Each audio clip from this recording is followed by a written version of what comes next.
प्यारे बच्चों, नमस्ते। मैं राजश्री अवस्थी शुक्ला, प्रवक्ता इतिहास, राजकीय बालिका इंटर कॉलेज गोमती नगर से आपके साथ अपने भारतीय इतिहास के कुछ विषयों के अंतर्गत तीसरा अध्याय लेकर के आई हूँ और इसका भी हम लोग दूसरा भाग पढ़ेंगे, जहाँ पर पहले भाग में हम लोगों ने 600 ईसा पूर्व से लेकर के 600 ईस्वी तक के आरंभिक हमारे समाज के बारे में हम लोगों ने जानकारी प्राप्त की, जिसमें हम लोगों ने हमारा जो सबसे समृद्ध महाकाव्य हमारे उपमहाद्वीप का है महाभारत, उसका समालोचनात्मक अध्ययन समझा और उसके अंतर्गत और विषयों की भी जानकारी प्राप्त की, जिसमें सामाजिक विषमताएं थीं और भी तमाम सारी हम लोगों ने जानकारी उसमें प्राप्त की थी। तो अब उसके आगे हम लोग पढ़ते हैं और देखते हैं कि हमारे इस भाग में क्या है।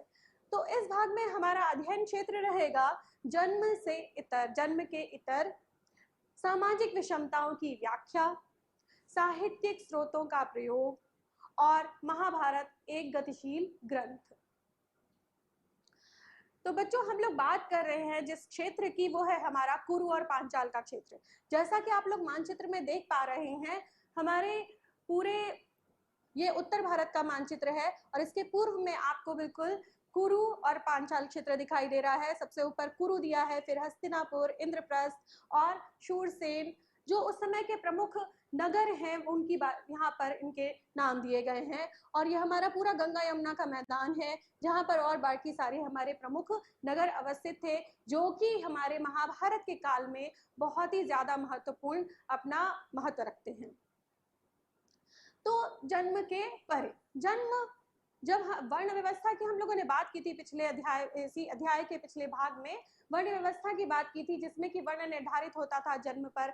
जन्म से आधार उसका लेकर के जातियां और तमाम सारी बनी थी, जिनको कि वर्ण के दायरे में नहीं रख सके उनको हमने जातियों में जोड़ लिया। तो ऐसे ही उस जन्म के परे क्या हुआ, संसाधन और प्रतिष्ठा। अब हम बात करते हैं छठी शताब्दी ईसा पूर्व से छठी शताब्दी ईसवी के मध्य जो भी आर्थिक परिवर्तन हुए, उन सब में हम लोग देखते हैं कि हमारे पूरे उपमहाद्वीप में कहीं पर राजा, खेतीहर, भूमिहीन मजदूर, किसान, ग्रामपाल मुखिया या शिल्पकार या मछुआरा, शिकारी, कोई भी इसमें एक ऐतिहासिक अभिनायकों के रूप में उनका उदय हुआ। और ये अभिनायक किस लिए बने, ताकि इनका कैसे पता चला कि इनका जो महत्व है वो इनके आर्थिक संसाधनों पर कितना इनका नियंत्रण है, जिसके आगे ये बढ़ करके एक अभिनायक के रूप में इनका वहां पर उल्लेख साहित्यिक परंपरा में किया गया है। तो संसाधन, जो हमने आर्थिक संसाधनों की बात की, उन आर्थिक संसाधनों पर कितना इनका अधिकार है और कितनी इनके समाज में प्रतिष्ठा है। संसाधनों पर अधिकार होगा तो अवश्य भावी है कि समाज में प्रतिष्ठा भी बढ़ेगी और इसी के आधार पर यह पूरे जन्म से उनका जो अधिकार है वो बढ़ जाता है।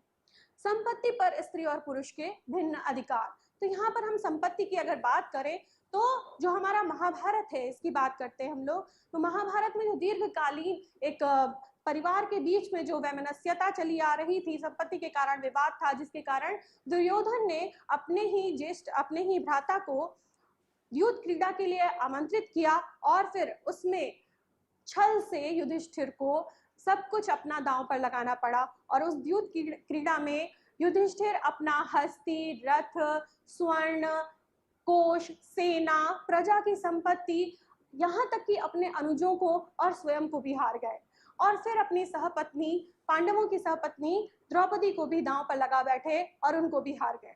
यहाँ पर यह एक बहुत महत्वपूर्ण बात, द्रौपदी ने प्रश्न किया कि वास्तव में क्या मैं एक संपत्ति हूँ?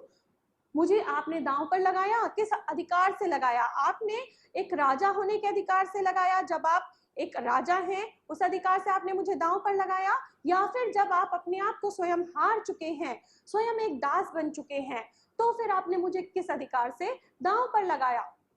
अगर आपने एक पति के रूप में दांव पर लगाया तो पति हमेशा ही पत्नी का एक सरपरस्त रहेगा, वो उसका स्वामी रहेगा, तो वो अधिकार है उसके पास में, वो लगा सकता है, क्योंकि यहाँ पर स्त्रियों को एक संपत्ति के रूप में यहाँ पर दर्शाया गया है।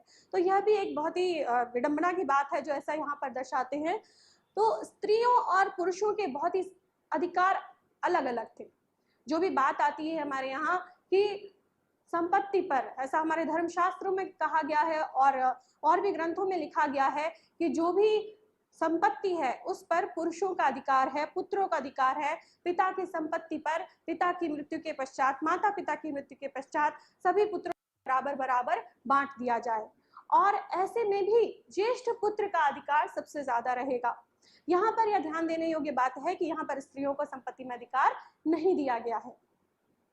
तो फिर स्त्रियों के पास धन अर्जन कैसे होगा, कहाँ से संपत्ति लाएंगी? आप लोग भी अपने घरों में देखते होंगे कि जब कोई भी विषम परिस्थिति आती है, माँ की गुल्लक से कुछ ना कुछ पैसे अवश्य निकल आते हैं। तो ये स्त्री के पास धन संपत्ति अर्जित करने का क्या तरीका है और पुरुषों के पास क्या माध्यम है?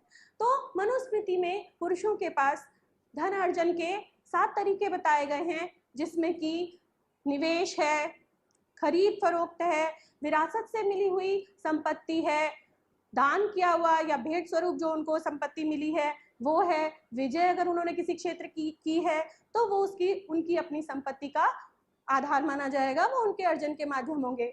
लेकिन स्त्री के लिए उनके विवाह के समय, जो भी विवाह के समय उनको उपहार मिलते हैं वो उनके स्त्रीधन के रूप में ही गिने जाएंगे, और वधु आगमन के समय जो उपहार मिलेंगे वो उनकी अपनी संपत्ति होगी। इसके अलावा माता पिता और भाई जो भी उपहार देते हैं वो उनकी अपनी संपत्ति होती है। अच्छा, इसके में एक चीज और ध्यान देने योग्य है कि मनुस्मृति में यह भी आदेश दिया जाता है कि स्त्रियां अपना कोई भी ऐसा बहुमूल्य धन छुपाकर पति से ना रखें। चलिए इसके आगे हम लोग बात करते हैं कि जन्म के परे वर्ण और संपत्ति के अधिकार क्या थे। तो जैसे अभी हमने बात की कि जन्म से अधिकार है, वर्ण से अधिकार है संपत्ति पर, तो वर्ण से परे लैंगिक अधिकार भी है, जहां पर एक तरफ स्त्रियों को कम अधिकार मिले हैं संपत्ति पर और पुरुषों को ज्यादा अधिकार मिले हैं। तो यहाँ पर एक जैसे जैसे महाभारत की कहानी चल रही है वैसे ही दूसरे और ग्रंथ भी हैं यहाँ पर हमारे अध्ययन करने के लिए। तो बौद्ध ग्रंथों में भी बहुत कहानियां मिलती हैं, जातक कथाएं हैं बहुत सारी, उनके बारे में यहाँ पर हमको मिलता है। एक धनाढ्य शूद्र की कहानी मिलती है। तो मध्यम निकाय में एक कहानी आती है कि अवंती पुत्र कच्चन से, जो बौद्ध गुरु है, उनसे पूछते हैं कि आप बताइए कि ये संपत्ति का अधिकार जो है ये कैसा है। सर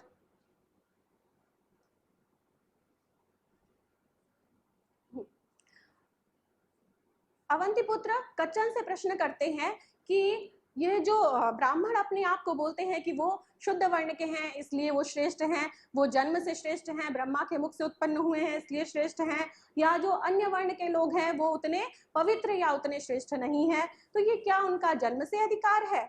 यहीं पर वो पूछते हैं, कच्चन उनको जवाब देते हैं कि आप बताइए कि अगर एक शूद्र धनी हो जाता है, उसके पास धन संपत्ति आ जाती है, तो क्या वह अपने दूसरे शूद्र भाइयों को या फिर और किसी वर्ण के लोगों को अपने यहाँ अपनी बात मनवाने के लिए नहीं रखेगा कि जो उसकी सेवा करे, उससे पहले जागे, उसके बाद सोए, उसकी सारी बातों को माने?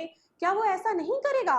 और इसका प्रत्युत्तर स्वयं अवंतीपुत्र देते हैं कि अवश्य वो ऐसा करेगा। अगर वो एक संपत्ति उसको प्राप्त होती है, वो धनवान हो जाता है शूद्र, तो वो अपने बाकी अन्य वर्णों को भी अपने यहाँ दास के रूप में कर सकता है। तो कच्चन कहते हैं कि आपके प्रश्न का उत्तर स्वयं आपने दिया कि यह जो अवधारणा बनी है कि जन्म से आधारित है, ऐसा कुछ भी नहीं है। वर्ण व्यवस्था को यहाँ पर वो नकारते हैं, कहते हैं कि यह नैसर्गिक व्यवस्था नहीं है, इसमें परिवर्तन संभव है।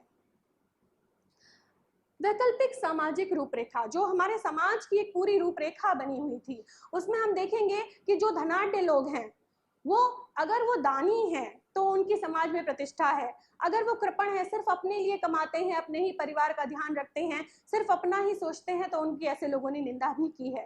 तो जो भी संपत्ति अच्छे तरीके से प्राप्त हो रही है उसको वो किस प्रकार से खर्च करते हैं, इस पर भी उनकी प्रतिष्ठा समाज में बनती है। संपत्ति में भागीदारी, जैसे हम लोग देखते हैं कि जो ये 4 वर्ण हैं इनमें भी संपत्ति का विभाजन व्यापार की वजह से अवश्य ही वणिकों के पास रहा, लेकिन सबसे अधिक अगर कहेंगे तो वो क्षत्रियों के पास था। क्षत्रिय वर्ण जो कि राजा थे, प्रशासनिक वर्ग था, उनके पास संपत्ति का सबसे ज्यादा अधिकार था। और कहीं कहीं पर पुरोहितों के पास भी अकूत संपत्ति का उदाहरण मिलता है, लेकिन कहीं पर निर्धन ब्राह्मण की भी कथा आती है।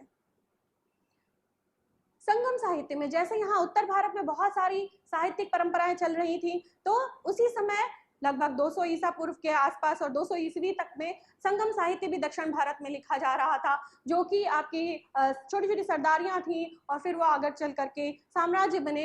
तो उन संगम साहित्यों में भी इस प्रकार का संपत्ति का विभाजन और विषमताएं देखने को मिलती हैं कि जहां एक तरफ बहुत लोग बहुत अमीर हो चुके हैं, बहुत धनवान हो चुके हैं, और वहीं पर कुछ लोग बहुत ही गरीब हैं।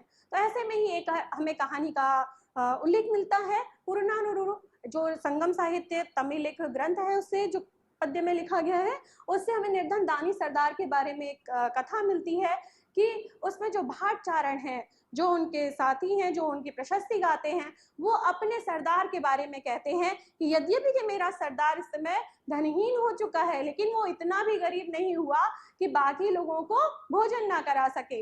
इसलिए अगर तुम, अपने साथियों से वो बात कर रहा है कि अगर तुम भूख से कृशकाय हो चुके हो या तुम्हारे पास और कोई संपत्ति नहीं है, तुम मेरे साथ चलो और मेरे स्वामी के पास चलो, वो अवश्य ही हम लोगों को कोई ना कोई जीविका अवश्य देगा। तो यहाँ पर भी ऐसा ही अंतर दिखाई देता है कि वो जो सरदार है वो काफी संपत्ति वाला है, निर्धन होते हुए भी उसके पास इतनी संपत्ति है कि वो अपने भाट चारणों को, अपने आश्रय में लिए हुए लोग हैं, उनको वो खिला पिला सके, उनका सम्मान कर सके। यहाँ पर हमें एक मूर्ति मिली है जो कि दिखता है यहाँ पर कि समाज में कैसे एक सरदार है वो इतना, उसको विशाल रूप में दिखाया है और उनके अनुयायियों को बहुत ही सूक्ष्म रूप में दिखाया गया है, वो उनके अनुग्रह के आधार पर ही जीवित रह सकते हैं। तो इसके आगे हम लोग बात करेंगे कि सुत्त पिटक में एक उदाहरण मिलता है सामाजिक अनुबंध का। तो सुत्त पिटक ये कथा आती है उसमें कि सबसे पहले जब प्रकृति बनी तो सब कुछ इसमें बहुत अच्छा था, प्रकृति भी अपनी विकसित अवस्था में थी और मनुष्य की जो स्थिति थी वो प्रगतिशील थी, वो बढ़ रहा था आगे, लेकिन पूर्णतया विकसित नहीं हुआ था। ऐसे में उन्होंने केवल उतना उपयोग करता था प्रकृति का जितना उसको एक दिन के लिए आवश्यकता होती थी। अपनी आवश्यक सामग्री से ही वो उतना लेता था प्रकृति से, बाकी उसको कोई भी हस्तक्षेप नहीं करता था। धीरे धीरे कालांतर में समय और लोग बदलते चले गए। ऐसे में फिर लोगों ने अपने आप निर्णय लिया कि क्या हम में से, अराजकता की स्थिति में उन्होंने ऐसा निर्णय लिया कि क्या हम लोग अपने में से कोई एक ऐसा व्यक्ति चुने जो कि प्रताड़ित करने वाले को प्रताड़ित करे, और जिसको दंड देना हो उसको दंड दे, जिसको सम्मान करना हो उसको सम्मान करे, और उसके हम लोग की रक्षा करे, और इसके एवज में उसको हम लोग अपने चावल का एक अंश देंगे। और क्योंकि वो सम्मति से, सबकी अनुमति से, सबकी सहमति से वो बनता है, इसलिए उसको महासम्मत नाम दिया जाता है। तो यहाँ पर एक प्रकार से महासम्मत या राजा का चुनाव हो रहा है और यह भी उनके जो लोग हैं वो चुन रहे हैं।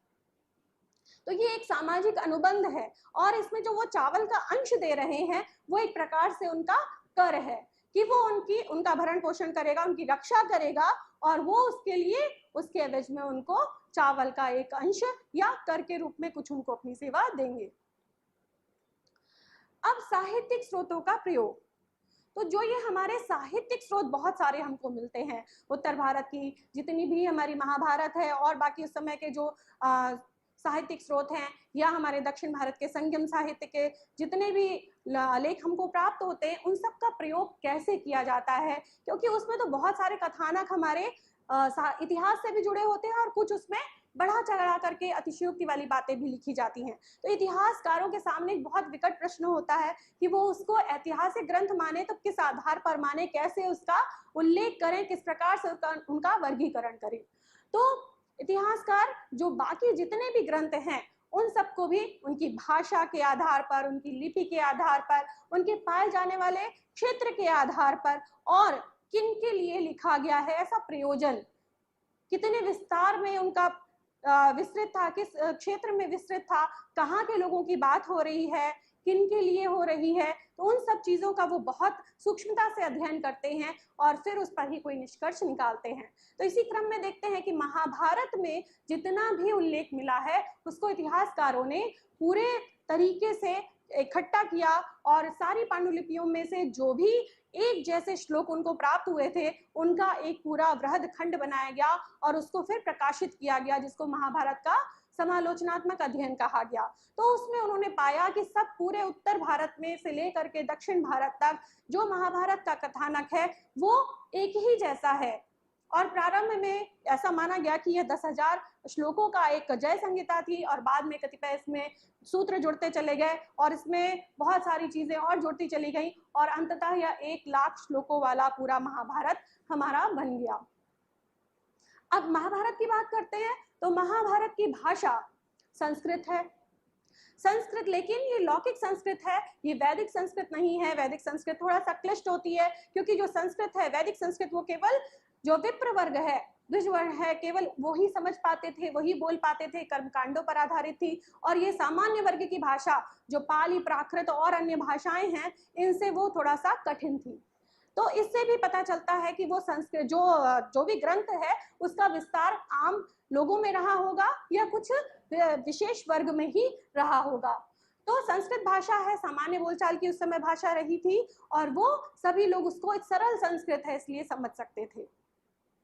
विषय वस्तु इसकी पूरा एक परिवार में संपत्ति का विभाजन ही इसकी विषय वस्तु है। कथानक प्रमुख यही है कि एक ही परिवार में संपत्ति के लिए विवाद होता है और धीरे धीरे उसमें बहुत सारे षड्यंत्र और सब चीजें जुड़ती चली जाती हैं और अंततः वो एक वृहद युद्ध के रूप में परिणित होता है।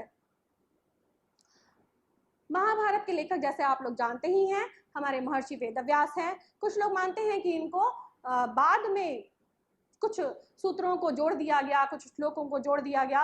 तो जो महाभारत है वो विशेषता दो प्रकार से हम इसको मान सकते हैं। उसमें जो भी चीजें दी गई हैं वो उपदेशात्मक भी है और आख्यान भी हैं। आख्यान में विभिन्न प्रकार की कहानियां हैं, अंतर कथाएं हैं, लेकिन जो आख्यान है, जो उपदेश हैं, वो जैसे कोई भी सामाजिक मानदंड को स्थापित करने के लिए ऐसे उपदेश भी इसमें दिए गए हैं। तो पूरे कथानक को दो भाग में बांटा गया है, आख्यान और उपदेशात्मक कथानक।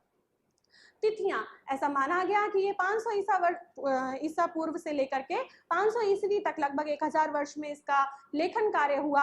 और इसमें इस बीच में, क्योंकि हम लोग देखेंगे कि 200 ईसा पूर्व से लेकर 200 ईस्वी तक का विष्णु भगवान की बहुत ज्यादा उपासना यहाँ पर पुनः प्रारंभ हुई, वैष्णव धर्म का पुनरुद्धार हुआ। तो ऐसे में जो महाभारत के मुख्य नायक हैं कृष्ण, उनको विष्णु का स्वरूप मान करके उनका वृहद यहाँ पर रूप का दिखाया, दर्शन कराया गया और उनसे ही संबंधित सारी चीजें यहाँ पर दी गई। सादृश्यता की खोज, अब जैसा कि वो एक महाकाव्य है और महाकाव्य के अंतर्गत उन्होंने बहुत ही सचित्र वर्णन किया है। बिल्कुल आप उसको पढ़ के इतना आनंद आता है और उसको पढ़ेंगे तो आप जानेंगे कि कैसे वहां के लोग रहते थे, कैसे वन थे, कैसे प्रांतर थे, कैसे क्या चीजें थी, तो नगर कैसे होते थे। हस्तिनापुर का उदाहरण आता है कि बिल्कुल स्वर्ग जैसी नगरी है। तो इस सब को जान करके वहां पर जाना गया, खोजा गया, इतिहासकारों की दृष्टि से देखा गया कि क्या वास्तव में ऐसा हुआ, ऐसी जगह हुई जहां पर यह घटना हुई।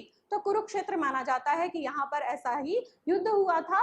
और हस्तिनापुर, जिसका उल्लेख हमारे मानचित्र में भी है, और हस्तिनापुर और इंद्रप्रस्थ का क्षेत्र जो कि आज का हमारा नई दिल्ली है, उसमें हम लोग देखते हैं कि वहां हस्तिनापुर एक गांव है, उसका उत्खनन सन 1951-52 में पीवी लाल जी ने करवाया और मेरठ के आसपास का उत्खनन और उसके हस्तिनापुर का उत्खनन कराने से उनको यहाँ पर 5 स्तर मिले हैं खुदाई के अंदर। और यहाँ पर ये काफी पुरानी, लगभग 1200 ईसा पूर्व की भी यहाँ पर लेयर मिली है। और इस सब से हमें तब के बारे में जानकारी प्राप्त हुई कि वो लोग कैसे रहते थे, मिट्टी के भी मकान थे, सरकंडे का भी प्रयोग किया गया है। तो बहुत ज्यादा उन्नत यहाँ पर नहीं दिखाई देता है, लेकिन ऐसा माना गया कि यहाँ पर वो स्थिति रही होगी।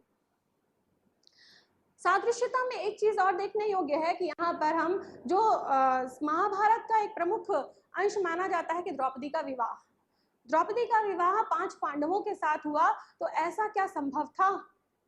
तो इसमें जो व्याख्याकर्ता हैं उन्होंने पूरे अपने अलग अलग विचार दिए हैं। उसमें उन्होंने कहा कि यह जो विवाह है, इसमें जब धृष्टद्युम्न और द्रौपदी दोनों जन्म से, अग्नि से इनका जन्म हुआ, तो ऐसा माना गया कि वो जो जन्म लिया उन्होंने अपने पूर्व जन्म में बहुत ही ज्यादा उत्साहित होकर के ईश्वर से कामना की थी और एक ही बार में उन्होंने 5 गुणों से युक्त पति का वरण किया था, जिसमें कि आगे वो परिणित हुआ और 5 पांडवों जो कि अलग अलग गुणों में थे उनका उनके साथ विवाह हुआ।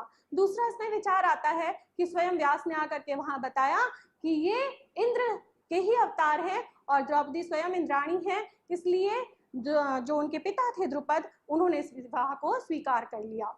और भी एक कथानक आता है कि जब वो उन्होंने स्वयंवर का आयोजन किया था तो उसमें मछली की आंख देनी थी और नीचे तेल भरा हुआ था पात्र में, और ऐसे नीचे निशाना लगाना था, नीचे देख करके ऊपर को, और उसमें अर्जुन सफल हुए थे।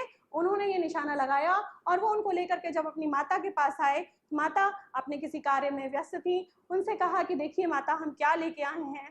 तो उन्होंने कहा बेटा आप लोग आपस में बांट लो। अब माता का कथन वो कैसे बांटते, कैसे मना करते, तो अंततः उनका विवाह पांचों के साथ हुआ था। अब ये हम लोग देखें कि ये भारत में ऐसी प्रथा कहाँ हमको दिखाई देती है, तो हमारे उत्तर भारत में, हिमाचल में और कुछ उत्तराखंड के क्षेत्रों में भी यह प्रथा आज भी प्रचलित है, जहाँ पर कि बहुत ज्यादा संपत्ति का विवाद ना हो, छोटा कम संपत्ति है और भाई ज्यादा हैं, तो ऐसी जगह पर भी बहुपति विवाह की प्रथा कहीं कहीं पर प्रचलित है, लेकिन बहुत ज्यादा इसका अभी उल्लेख नहीं मिलता है। महाभारत एक गतिशील ग्रंथ। हमारा महाभारत बहुत ही वृहद है, विस्तृत है, पूरे उत्तर भारत से लेकर के दक्षिण भारत तक इसका विस्तार हुआ है, और इसमें पूरे देश को एक सूत्र में पिरोया है, हर जगह के लोगों को अपने साथ लिया है, हर जगह की बात हुई है। एक एक कथानक पे आप लोग अगर ध्यान देंगे तो वो किसी न किसी एक क्षेत्र से जुड़ा हुआ है। जैसे अभी हमने बात की, ये लोग हस्तिनापुर और इंद्रप्रस्थ के आसपास, यानी कि हमारे दिल्ली के आसपास के क्षेत्र में रहते थे।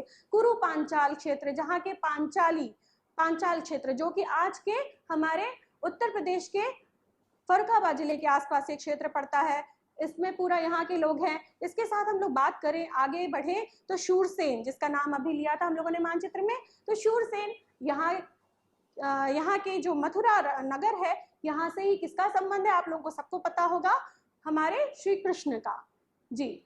और मगध की बात करते हैं तो मगध राज इस समय जरासंध है, और जरासंध मथुरा के राजा कर्ण के श्वशुर हैं, तो उनका भी यहाँ पर उल्लेख होता है। यानी कि पूरे महाभारत में हमारे पूरे भारत को एक जोड़ा हुआ है, एक सूत्र से पिरोया हुआ है, और इसमें हर स्थान की घटनाएं, हर स्थान की कहानियां बहुत सारी इसमें मिलती जाती हैं, और निरंतर इस पर लेख भी लिखे जाते हैं। आज भी बहुत कौतूहल का विषय बना रहता है, जो भी इसमें उल्लेख किए गए हैं, कई सारी ऐसी घटनाएं हैं जिन पर आज भी विचार विमर्श होता है। हमारा गीता का उपदेश है, जो कि कुरुक्षेत्र के बीच में युद्ध के समय जब अर्जुन ने सामने देखा कि हमारे ही भाई बंधु हैं, हम इनसे कैसे लड़ें, क्या करें, तो वो उस समय कृष्ण ने उनको एक सही मार्ग दिखाया, धर्म पर चलने का मार्ग दिखाया, और उन्होंने वहां पर उनको गीता का उपदेश दिया।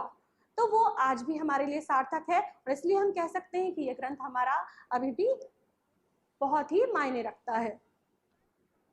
चित्रों में कथानक का उल्लेख बहुत बार हो चुका है, और ये देखिए लेखक के रूप में श्री गणेश का यहाँ पर चित्रण, हमारे जब फारसी अनुवाद किया गया महाभारत का, तो उसमें लिपिक गणेश के रूप में इनका उल्लेख किया गया, और वास्तव में ऐसा ही माना जाता है कि महर्षि वेदव्यास जी ने गणेश जी से ये पूरा ग्रंथ लिखवाया था।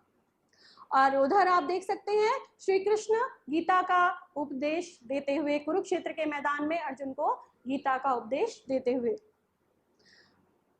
ये पूरा हमारा युद्ध का एक दृश्य है कि एक तरफ पूरी कौरव सेना है, कौरव सेना के साथ साथ कृष्ण की अक्षौहिणी सेना भी है, और दूसरी तरफ पांडवों की सेना है, और आप लोग जानते ही हैं अंततः किसकी विजय होती है। तो बेटा इसमें हम लोगों ने इस पूरे भाग में अध्ययन किया जन्म के परे जो हमारी विषमताएं हैं, या आर्थिक संसाधनों पर जो अधिकार है वो जन्म के परे क्या है, सामाजिक विषमताएं कैसी कैसी हैं, वर्णों की व्यवस्था है, साहित्यिक स्रोतों का कैसे इतिहासकार प्रयोग करते हैं, और हमारा महाभारत एक ग्रंथ गतिशील ग्रंथ है। तो इसमें आप लोगों को ये अभ्यास कार्य करना है, ये प्रश्नों का आपको उत्तर लिखना है कि आरंभिक समाज में स्त्री पुरुषों की संबंधों की विषमताएं कितनी महत्वपूर्ण रही होंगी, इसका कारण सहित उत्तर दीजिए। उन साक्ष्यों की चर्चा कीजिए जो यह दर्शाते हैं कि बंधुत्व और विवाह संबंधी ब्राह्मणीय नियमों का सर्वत्र अनुकरण नहीं होता था। प्रमुख साहित्यिक परंपराओं की कालरेखा बनानी है, जिसमें हमारे संगम साहित्य भी हैं, संस्कृत ग्रंथ भी हैं, और भी तमाम आपके बौद्ध और जैन ग्रंथों की भी पूरी सूची इसमें आपको प्राप्त होगी।